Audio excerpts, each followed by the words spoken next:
like you've watched a lot of science fiction and horror and Mostly science fiction. Mostly science. I'm not a big fan of horror. In fact, I stopped watching horror movies after Nightmare on Elm Street, which was a very good film.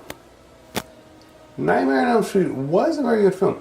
But it was the other films that were coming up in that genre, the Friday the 13th, where it was a unique device where they had you looking through the killer's eyes so that the viewer was the killer. And that just blew the doors open for civilization. You know, because now you could be the killer. Instead of being the victim, you identify with the killer. And we went to hell in a handbasket after that, personally. And that's when I gave up on horror. I was old enough, I guess, and weaned on The Creature from the Black Lagoon, Godzilla, King Kong, Frankenstein, The Wolfman, all these old school, and even some more modern, kind of modern stuff of the 70s and early 80s that was cutting edge for its time, but still cartoon horror, basically. Stuff that you can't file away in a drawer and say, well, that was spooky, but that was still a movie. But I was old enough to realize, watching or experiencing those newer films, that this shit ain't cool. And I hadn't watched too much horror after that. But I did devour a lot of science fiction as a child. And I was a huge fan of Star Wars. I saw Star Wars on its first weekend when I was like 12 years old. You know. That was exciting.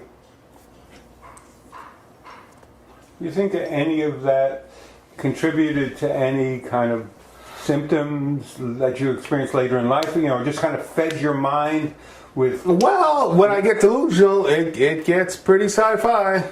It gets pretty sci-fi. It's Jesus comes back and he's got a blue spangled, super suit.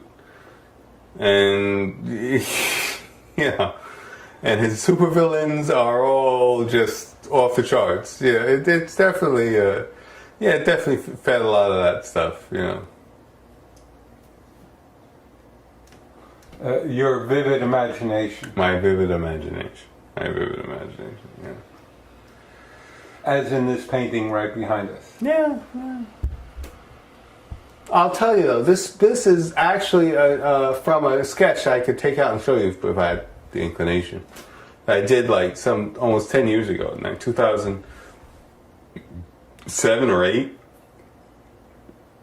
of like a big, gigantic cosmic knockout piece. Because up to this point, I was doing cosmic knockout pieces like this, but relatively smaller, like maybe a fraction of the size, but still pretty big and impressive. And I thought to myself, I'm going to do the ultimate cosmic knockout piece. And so I did a sketch and thought, okay, I've done it. I don't need to do this. And 10 years later, I stumbled upon it and said, you know what? Now's the time.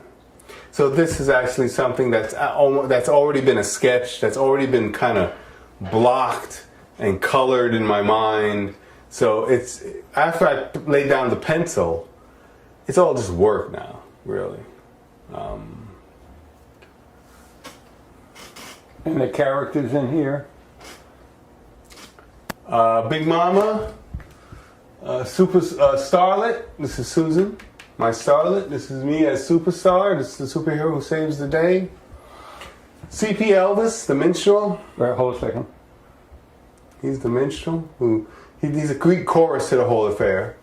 He sings songs that tell the story in song as it goes along. The Evil Eye is watching the whole thing.